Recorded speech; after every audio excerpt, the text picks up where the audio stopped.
Hey guys, this is Lovin Meets with Dubai author Sarah Madani. She's just written an amazing book called We the Dreamers. She came onto the show today to talk all about it.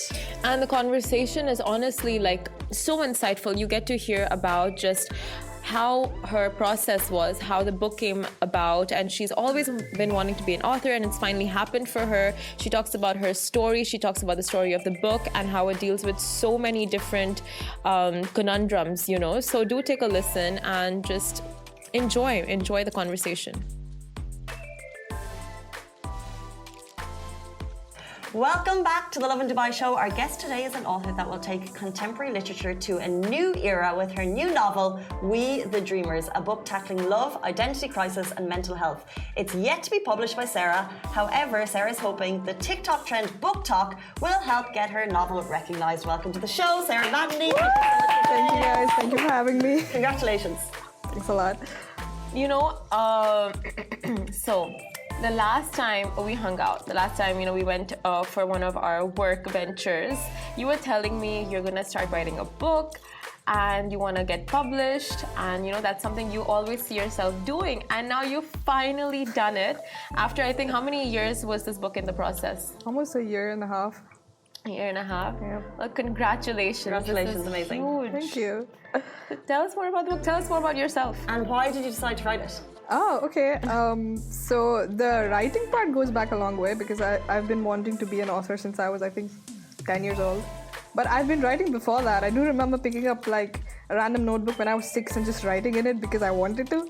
Did that at 8 again. Wrote a story about these two twins. I put these two Snow White stickers that were laterally inverted, and I'm like, this is one character, and this is the story.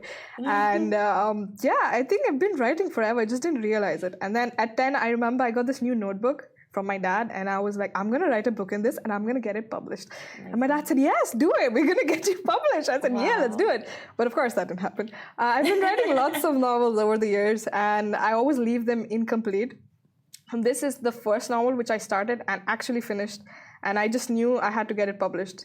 And it's also the genre of the novel is contemporary fiction, and I never imagined I would write such a genre because I was always into fantasy, dragons and swords, right? But in 2019, I had this change of heart because at university, I was studying journalism, which was a contrast to what I wanted to study, which was literature, right? So journalism put this whole new perspective for me. And then suddenly I found myself thinking, we should write something that's more relatable, that's more modern day, and that's Dubai, because this is home for me. It took me a while to realize that, but I just wanted something that was home here, that would personify the city, that would show life as it is here. So I was like, let's do it. In 2019, I had this idea of writing a book based in Dubai, and the first thing I did was go to my lecturers, Miss Nadia, and I was like, hi, I have this idea, what do you think? So she said, okay, talk to me after class, and she actually sat down with me and she said, so tell me what you have in mind. And I'm like, wow, blah, blah, blah, right. This is a book in Dubai. And then she was like, that's great, that's better than the other, because she knows all the bad ideas are bad. She's read the worst of my articles. So she was like, yeah, the thing about writing books is that you should always write what you know. So that way you're true to yourself. And of course, people are always interested to know other people's stories. You can't always have the same culture, the same protagonist, telling the same story. No, everyone's unique and people want to read that. And so I took that to heart, and then I wrote what I knew. And I think I started this right after I finished university in 2021. And it took me a year to finish it, and yeah. So let's go deeper. It's called We the Dreamers. What is the book actually about, and did you draw inspiration from real life? Oh, that is a good question. So We the Dreamers, as you can guess from the titles, it's about young people. So we have two main characters. One's a girl character, Amara, and she's an Indian expatriate, and she lives in, not Dubai, she lives in Ajman. You guys know, because I live in Ajman. Making the struggles real. Yeah.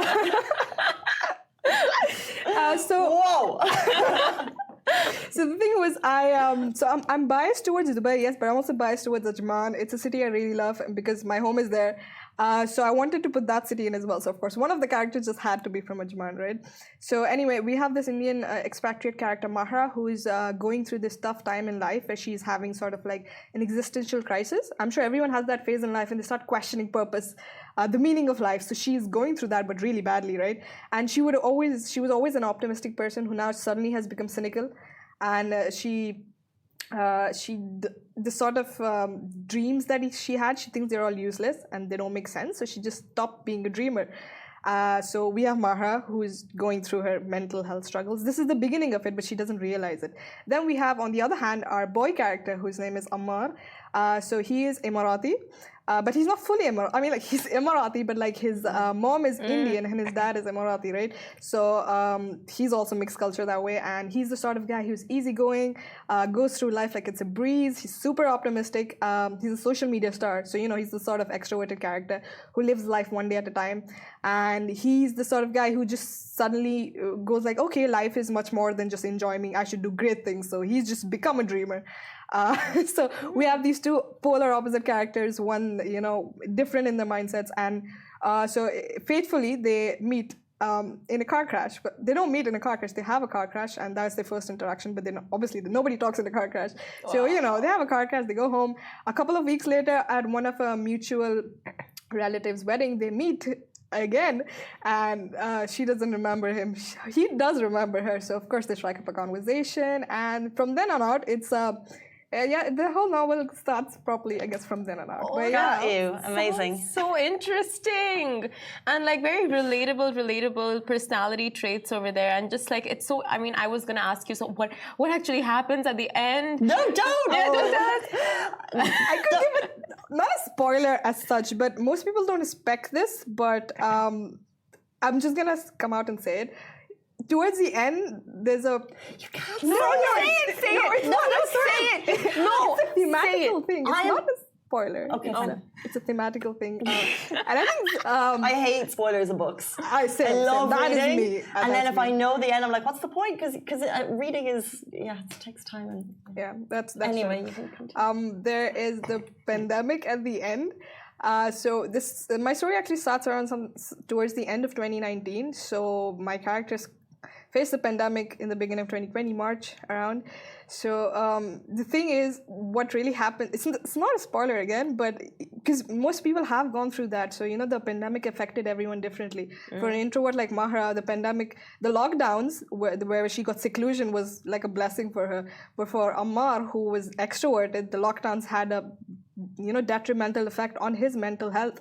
And so we have the tables turned for our characters towards the end. Wow. And I thought that was very interesting because I didn't know I was writing that. At this part, I was not even the writer. Somebody else was writing this, and I was like, I want to know what happens next. So, so that's all I'm going to say. No more spoilers. What does happen next? No more spoilers. So I'd love to know, what has the journey been like as a young writer attempting to get a book published?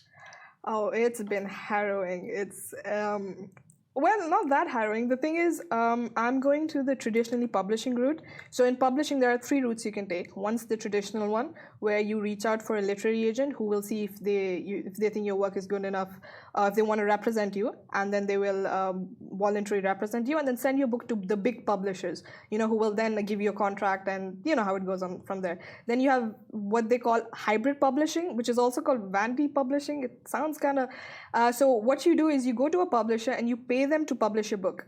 So now in Dubai, the publishing market's still very new. And a lot of publishers have popped up, but most of them have this hybrid sort of model. So I've been approached by a Dubai publisher who wanted to publish my book, but because of this model, I was unwilling to do it because I said, there's something to me that I would like to be traditionally published, because that way you can make, not that hybrid publishers are not talented, it's just that way you can know that you've written something people want to read, and if somebody else voluntarily takes on your work, that means you must have done something great. And the third one is self-publishing, where you can, of course, just directly publish it or put it on Amazon Kindle, Kindle direct publishing, and just put it up online for people to read. So I'm going through the traditional publishing, which I know is very difficult, but I'm persistent. So well, there's many ways to get your book recognized. We're going to talk about that in a second. Yep. Yes. But I just want to go back a little bit and ask you about like the process of writing the book. So just run me through like how did it happen? Like for you, was it you planned out the chapters first, or you wrote the book, kept it going as it was, and then you did the chapters at the very end? Like as you finished, you categorized the stories. So the thing is, I'm a very chaotic writer. For my first novel, I know most people go chapter 1, chapter 2, but no. One day I'd wake up and say, I'm in a bad mood. I'm going to write a sad scene. Let's do it. And then I would pour all my emotions out and write that scene where I know this character is going to struggle through that issue. So I would, sort of channel my emotions into my character. And then one day if I woke up happy, I'm like, let's write the happy scene. Oh, wow. And yeah, I'm very chaotic that way. But sometimes, of course, you can't do that always. Sometimes, even if I was in a bad mood, I had to sit down and just write the happy scene because I had to get my book done on time. Yeah. So... yeah, that's so amazing. That's such an interesting process. So I have to tell you something. There's 2 or 3 books that I've read. It starts with us. By the way, have you guys read these? It starts with us.